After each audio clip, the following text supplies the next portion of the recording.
and I'll listen to the message twice. He left a voice message.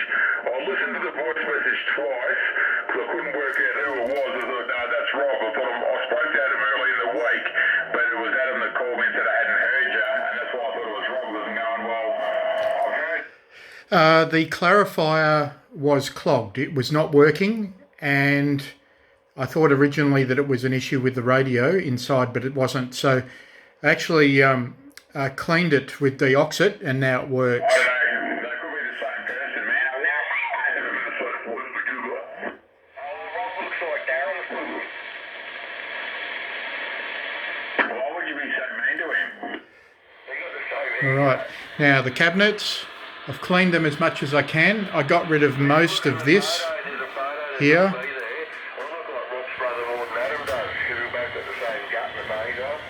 You look like Robert Plant.